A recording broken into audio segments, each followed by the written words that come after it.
Hello, welcome to my channel, Nomad's Land Studios. My name is Rebecca, and today I will be reading for you Children's Prattle by Hans Christian Andersen.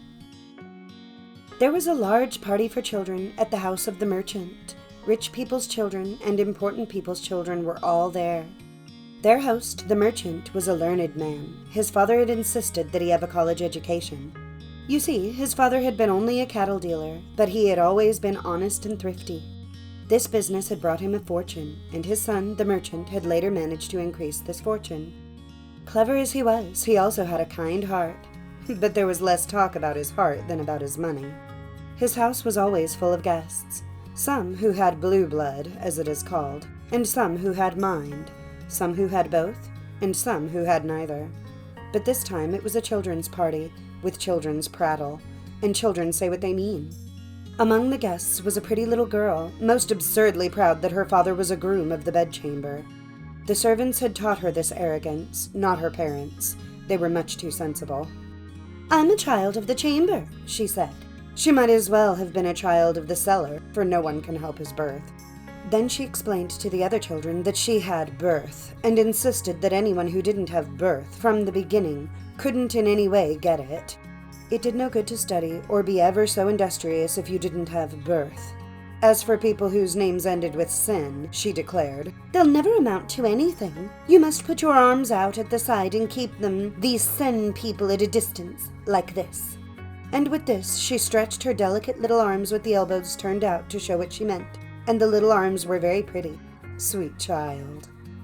But the little daughter of the merchant was very angry, for her father's name was Madsen, and of course she knew that ended with sen. So she answered, as proudly as she could, "My father can buy $100 worth of sugar candy and just throw it away. Can your father afford to do that?" "Yes, but my father," said the little daughter of a writer, "can put your father and her father and everybody else's father into a newspaper. My mother says everybody is afraid of him because he owns the paper." And then she strutted, as though she were a real little princess who knows how to strut. Meanwhile, a poor boy stood right outside the half-open door, peeping through the crack. This youngster was so humble that he wasn't even allowed into the room.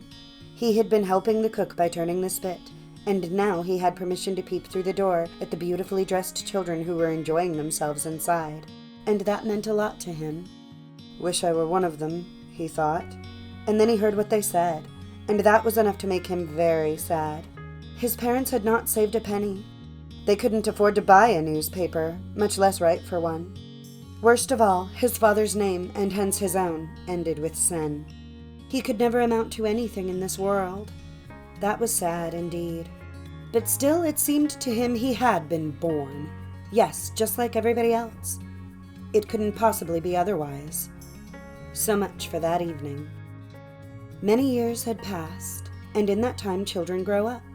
Now there stood in the city a handsome house, full of beautiful treasures, and everybody wanted to see it. Even people who lived outside the city came to see it. And which of the children we have told you about owned this house? Yes, that's very easy for you to guess. No, it's not so very easy after all. That house belonged to the poor little boy. He had amounted to something in spite of the sen at the end of his name, Thorvaldsen. And the three other children? The children of blue blood, money, and intellectual pride? Well, one had nothing to reproach the other with. They were all equal as children, and they turned into charming and pleasant people, for they were really good at heart. What they had thought and said that evening had just been children's prattle. Thank you for watching. I hope you enjoyed my video. If you did, please don't forget to like, subscribe, and leave a comment. I post every week on Tuesdays and Fridays. Stay safe, and I will see you next time. Bye!